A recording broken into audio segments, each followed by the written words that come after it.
आज इथे आहे कसे आमच्या देशाची न्याय व्यवस्था, शिक्षण व्यवस्था, अर्थव्यवस्था, कृषी व्यवस्था, प्रशासन व्यवस्था, या सगळ्या ब्रिटिशांनी तयार केलेल्या व्यवस्थेमध्येच आज आम्ही जगतो.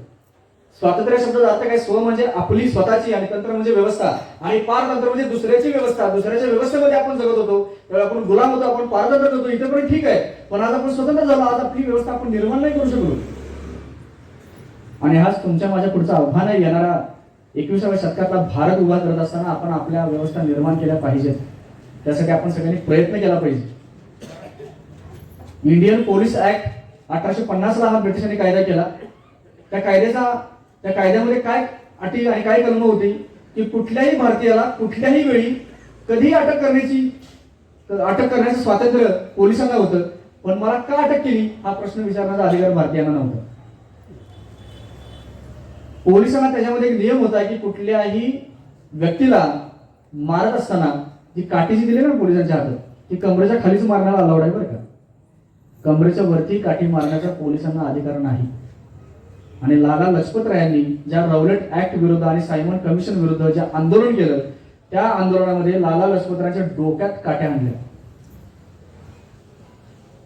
जवळजवळ 14 वार डोक्यात त्यांच्या झाली. आणि दुर्दैवाने पुढच्या दुसऱ्या तिसऱ्या दिवशीच ब्रेन हॅमरेज होऊन ते गेले. त्याच्या विरुद्ध न्यायालयामध्ये एक याचिका भगतसिंगांनी स्वतः दाखल केली होती. हा इतिहास अजून आपल्याकडे आलेला नाही बराच. ही याचिका काय होती की इंडियन पोलीस ऍक्ट आणि सायमन कमिशन जे आहे त्याच्यामध्ये ही जाचक कलम ती बदलली पाहिजेत. आणि त्या सॉन्डर्स विरोधात एक याचिका दाखल केली होती, कारण त्याने काठ्या डोक्यावर मारण्याचा आदेश दिला होता आणि त्याच्या विरुद्ध कारवाई झाली पाहिजे. पण न्याय व्यवस्था ही त्यांचीच होती, शासनही त्यांचंच होतं, राज्यही त्यांचंच होतं. कोण त्यांना शिक्षा देणार? आणि म्हणून सॉन्डर्सला मारायचं ठरवलं होतं. चंद्रशेखर आझाद, भगतसिंग आणि राजगुरू यांनी तो प्लॅन आखला, सुखदेव यांनी. आणि जय गोपालने इशारा देताच खरं तर राजगुरूचे एकाच गोळीत तो सॉन्डर्स मेला होता.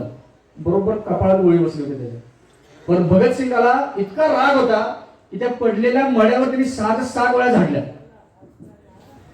आणि भगतसिंग, सुखदेव, राजगुरू यांना फाशी त्या सॉन्डर्सला मारल्यामुळे झाली, असेंब्लीमध्ये बॉम्ब फेकल्यामुळे नाही झाली.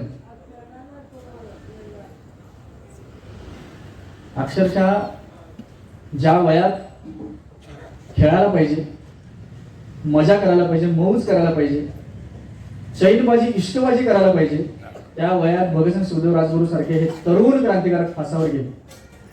एका पत्रकाराने फार सुंदर बातमी दिली होती त्यावेळी की देशाचं तारुण्य फासावर जायला लागले आणि वार्धक्य सत्तेवर यायला लागले. ते तळमळीने यासाठी सांगतोय, सकाळी उठल्या आपल्या मुलांना चहा लागतो. शिक्षण व्यवस्थेचा परिणाम आहे. जो देश उष्णकटिबंधात, समशीतोष्ण कटिबंधात आहे, इथं उष्णता प्रचंड प्रमाणात आहे, तरी आम्ही गरम गरम चहा घोटतो. हा चहा आणला कोणी? ब्रिटिशांनी आणला. भारतामध्ये चहा पिण्याची परंपरा नव्हती. आपल्याकडे निळी उत्पादन करण्याचे, मळे तयार करणारे जे शेतकरी होते त्यांच्यावर अनन्वित अत्याचार करून ब्रिटिशांनी तिथे चहा पिकवायला लावला.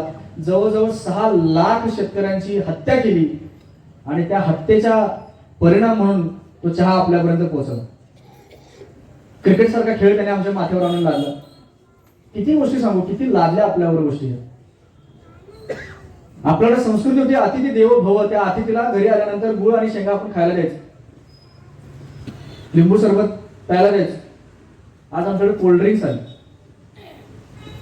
चहा. घरावर पाठी होती अतिथी देवो भव. अतिथीला देव मानण्याची परंपरा आपल्याकडे होती. ही भारतीय संस्कृती होती. हळूहळू या ब्रिटिशांच्या शिक्षणामुळे ती पाठी बदलली. तिथे शुभलाभ पाठी आली.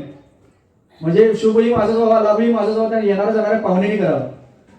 नंतर तीही पाठी बदलली आणि आता गेटवर पाठी लावली जाते, कुत्र्यापासून सावध राहा. म्हणजे पाहुणा घरी आलाच नाही पाहिजे. कुठल्या संस्कृतीकडे आपण निघालोय? एका बाजूला ह्या देशाच्या अतिशय वैभवशाली संस्कृतीचे आपण पाईक होतो, पण आज आपण श्वान संस्कृतीचा नाईक व्हायला लागलो. आणि म्हणून इथं बसलेल्या सगळ्या मुलांना, पालकांना आपली मुलं काय शिकतायत त्याच्याकडे आपलं लक्ष पाहिजे. त्याचा त्यांना अर्थबोध होतोय का याच्याकडे आपलं लक्ष पाहिजे. आणि भले शाळेतून नाही पण किमान घरातून तरी त्यांना राष्ट्रीय शिक्षण देण्यासाठी आपण सगळ्यांनी प्रयत्न केले पाहिजेत. ह्या देशाचं प्रत्येक घरकुल हे गुरुकुल झालं पाहिजे आणि यासाठी आपण सगळ्यांनी प्रयत्न केला पाहिजे. का केलं पाहिजे, ही का तळमळ आज मांडावीशी वाटते? त्याचं कारण असं आहे, हा देश असा तसा काय आपल्याला हातात मिळालेला नाही, सहज नाही मिळालेला. दे दी हमें आजादी बिना खड़ग बिना ढाल, साबरमती के संत तूने कर दिया कमाल, असा सहज नाही मिळालेला देश. कुठल्याही तलवारीशिवाय, ढालीशिवाय, युद्धाशिवाय, लढाईशिवाय, संघर्षाशिवाय, केवळ साबरमतीतल्या संतांच्या मुळे आपल्याला हा देश मिळाला असं नाही. रक्तरंजित क्रांतीने हा देश आपल्या ताब्यात मिळालाय. 1857 पासून 1947 पर्यंत या देशानं अनन्वित बलिदान भोगलेलं आहे आणि त्या बलिदानावर या देशाला स्वातंत्र्य मिळाले. अनेक क्रांतिकारकांनी बलिदान दिलेलं आहे.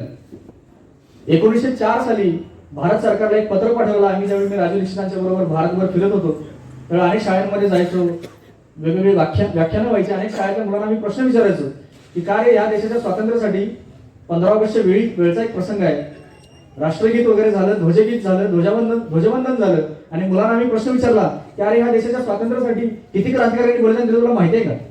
त्यातल्या 10 क्रांतिकारकांची नावं सांगू शकतो का? तिथं हजर असलेल्या एकाही मुलाने एक सलग 10 नावं नाही सांगितली, सांगू शकला नाही. इतकं वाईट वाटलं. ह्या देशाला स्वातंत्र्य मिळून आज 75 वर्ष पूर्ण झाली. केवळ 75 वर्षामध्ये लाखो क्रांतिकारकांचं झालेलं बलिदान आम्ही विस्मृतीच्या जात्यामध्ये त्यांना भरडून टाकलं. आणि म्हणून भारत सरकारला एक पत्र पाठवलेलं होतं की या देशाच्या स्वातंत्र्यासाठी किती क्रांतिकारकांनी प्रत्यक्ष बलिदान दिलं याची यादी तयार करा आणि ती यादी शाळेच्या प्रत्येक भिंतीवर लावा. आमचा मुलगा ज्यावेळी तिरंगा ध्वज फडकवेल, ज्यावेळी राष्ट्रगीत म्हणेल, ध्वजगीत म्हणेल आणि त्या देशाला सलामी ठोकेल, त्यावेळी त्याच्या डोळ्यासमोर त्या क्रांतिकारकांच्या नावांची यादी समोर असली पाहिजे, ते बलिदान त्याच्या समोर असलं पाहिजे. सुदैवाने भारत सरकारने त्याला ग्रीन सिग्नल दिला, तो ठराव मान्य केला. 2004 पासून 2008 पर्यंत 4 वर्षामध्ये त्याच्यावर संशोधन सुरू झालं आणि ह्या देशाच्या अनेक विद्यापीठांना, अनेक महाविद्यालयांना त्यांनी पत्र पाठवली आणि त्यांना सांगितलं की आपापल्या भागातला क्रांतिकारकांचा इतिहास गोळा करा आणि आम्हाला केंद्र शासनाला पाठवा. जवळजवळ 1.5 वर्ष भारत देशातल्या प्रत्येक विद्यापीठातल्या सगळ्या शिक्षकांच्याकडून हे काम सुरू होतं. दुर्दैवाने फक्त 10% शिक्षकांनी काम केलं, उरलेल्या 90% शिक्षकांनी कामच केलं. आणि त्या 10% शिक्षकांनी काम केलं त्याचा रिपोर्ट जो त्यांनी भारत सरकारला सादर केला त्याच्यामध्ये ते असं म्हणतंय की आम्हाला अनेक क्रांतिकारकांची तोंडी माहिती मिळते पण लिखित स्वरूपात एव्हिडन्स मिळत नाही, पुरावे मिळत नाही. दुसरी गोष्ट, ते क्रांतिकारक भूमिगत राहून काम करत होते, त्यांच्या क्रांती गुप्त होत्या, त्यामुळे ती माहिती काढायला फार त्रास होतो. तिसरी गोष्ट, अनेक क्रांतिकारक आपलं मूळ नाव बदलून नवीन नाव धारण करून ते काम करत होते. राजगुरू जो होता त्याचं नाव रघुनाथ होतं त्याच्या पार्टीमध्ये, आणि त्यामुळे त्यांची खरी माहिती मिळायला वाव नाही, मिळत नाहीये. आणि म्हणून जे काय त्रोटक आम्हाला आतापर्यंत माहिती मिळाली ती तुम्हाला पाठवलेली आहे. राजू दीक्षितांनी त्यांना पुन्हा सुचवलं भारत सरकारला की भारतामध्ये संशोधन थांबवा, आपण इंग्लंडमध्ये संशोधन करू. ज्या ब्रिटिशांनी, ज्या जेलरांनी प्रत्यक्ष क्रांतिकारकांना फासावर दिलेला आहे, ज्यांना प्रत्यक्ष गोळीबारामध्ये ठार मारलेला आहे, ज्यांच्या नोंदी अनेक जेलरांनी करून ठेवलेल्या आहेत, त्या नोंदी आपण मिळवायला चालू करू. अजून आपल्याला थोडाच कालावधी शिल्लक आहे, 2.5 वर्ष शिल्लक आहे. 2.5 वर्ष पुन्हा इंग्लंडच्या ब्रिटिश लायब्ररीमध्ये काम सुरू झालं. अनेक ब्रिटिश गव्हर्नरांच्या डायऱ्या तपासायला सुरू झाल्या, अनेक जेलरांच्या डायऱ्या तपासायला सुरू झाल्या आणि यादी सुरू झाली करायला. ती यादी किती झाली माहितीये? दुर्दैवाने ते काम 4 वर्षाचा तो कार्यकाळ पूर्ण झाला. त्याच्यासाठी जे आर्थिक बजेट भारत सरकारने मंजूर केलं होतं तेही संपलं आणि ते काम अर्धवट झालेलं. ते काम आज तागायत पूर्ण झालं नाही. पण जे काम अर्धवट झालं त्याचा रिपोर्ट भारत सरकारने जो सादर केलेला आहे की या देशाच्या स्वातंत्र्यासाठी 1857 पासून 1947 पर्यंत या 90 वर्षामध्ये ज्या क्रांतिकारकांनी सशस्त्र बंड केलं, त्या ब्रिटिशांना हाकलून लावण्यासाठी ज्यांनी क्रांती केली, त्या ब्रिटिशांना हुसकावून लावण्यासाठी ज्यांनी क्रांती केली, हा देश ब्रिटिशांच्या पारतंत्र्यातून मुक्त करण्यासाठी ज्यांनी क्रांती केली, त्या क्रांतिकारकांची यादी आतापर्यंत मिळालेल्या माहितीनुसार, अंडरलाईन केलेलं वाक्य, आतापर्यंत मिळालेल्या माहितीनुसार ती माहिती अजून वाढेल. ती माहिती अशी आहे की या देशाच्या स्वातंत्र्यासाठी आपला देश ज्यावेळी 1947 स्वतंत्र झाला त्यावेळी आपल्या देशाची लोकसंख्या 30 कोटी होती. 1857 आपल्या देशाची लोकसंख्या 27 कोटी होती. आणि अशा 30 कोटी लोकसंख्येत असलेल्या खंडप्राय देशाला स्वतंत्र करण्यासाठी 6,32,780 क्रांतिकारकांनी प्रत्यक्ष बलिदान दिले. 6,32,780 क्रांतिकारकांनी प्रत्यक्ष बलिदान दिलं. 10 नावं आमच्या मुलांना जर सांगता येत नसतील तर आम्ही काय शिक्षण घेतोय? वयाच्या 9व्या वर्षापासून, 17व्या वर्षापासून, 23व्या वर्षापासून, 25व्या वर्षापासून ऐन तारुण्यात त्या क्रांतिकारकांनी आपलं बलिदान ह्या देशाच्या स्वातंत्र्यासाठी दिलं आणि आज आम्ही त्यांना विसरलो. 75 वर्षापूर्वीचा इतिहास जर आम्ही विसरत असू तर आम्ही अजून शिवरायांचा इतिहास 350-400 वर्षापूर्वी पाठीमागे, त्याच्याही पाठीमागे आमचं सुवर्ण काळ असलेला भारताचं, प्राचीन भारताचं वैभव, तो इतिहास पाठीमागे आहे. विक्रमादित्य, आर्य चाणक्य, चंद्रगुप्त मौर्य, त्याच्याही पाठीमागे महाभारत आहे, त्याच्याही पाठीमागे रामायण आहे. हा इतिहास कशी शिकणार मुलांचा? क्रांतिकारकांचा किती इतिहास आहे आज पुस्तकामध्ये. एक छोटस उदाहरण सांगतो. एक बाल मुकुंद नावाचा क्रांतिकारक, वय वर्ष 17, लग्न झालं होतं. त्याची 15 वर्षाची पत्नी राम रखी नावाची. त्यानं लग्न करण्याआधीच त्या पत्नीला वाट घातली होती की मी असा क्रांतिकारी करणारा क्रांतिकारक आहे, मी कधी फासावर जाईन, कधी मी कुठल्या गोळीचा शिकार होईन सांगता येत नाही, माझं जीवन अस्थिर आहे. आणि असा अतिशय कष्टप्रद संसार करण्याची तुझ्यामध्ये धमक असेल तरच माझ्या बरोबर लग्न करायचा विचार करा, अन्यथा करू नका. आणि तिने ते चॅलेंज स्वीकारलं होतं. काय हरकत नाही, कुठल्याही सुखदुःखामध्ये मी तुमच्या बरोबर, तुमच्या पाठीशी उभे राहीन. आणि दुर्दैवाने लग्न झालेल्या 3ऱ्या महिन्यात बालमुकुंद अटक झाली.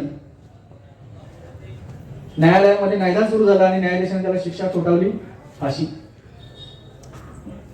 फासावर जायच्या आधी कुटुंबियांची शेवटची भेट ठरलेली असते.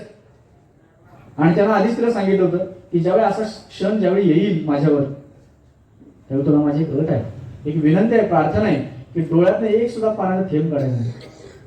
तुम्ही कल्पना करावं, 15 वर्षाची मुलगी आहे आणि आपला पती 3 महिने झाले फक्त लग्न होऊन, आणि तो फासावर निघालाय. ती तिला भेटायला आली. आत अंतःकरणामध्ये जे काय सगळं दाटून आलं होतं ते दाबून ठेवलं होतं तिनं. ती एक शब्द सुद्धा तिने उच्चारला नाही. बराच वेळ दोघं फक्त एकमेकांच्याकडे बघत राहिले, कुणीच बोललं नाही एकमेकांच्या बरोबर. तोपर्यंत तिकडे पोलिसांनी तो दंडा मारला, वेळ संपली, चला निघा. आणि त्या गजाच्या आड असलेला तो बालमुकुंद त्याच्यातून हात आत घालून त्या रामरखीने त्यांच्या पायाला स्पर्श केला, नमस्कार केला आणि पाठीमागे वळून ते निघाला. त्या बालमुकुंदने परत हाक मारली, अगं तू माझ्याशी काहीच बोलली नाहीस, काहीतरी बोल. ती फक्त एकच वाक्य त्याने विचारलं, मला एकच प्रश्न आहे, तुम्हाला खायला अन्न मिळतं ना? हो सांगितलं.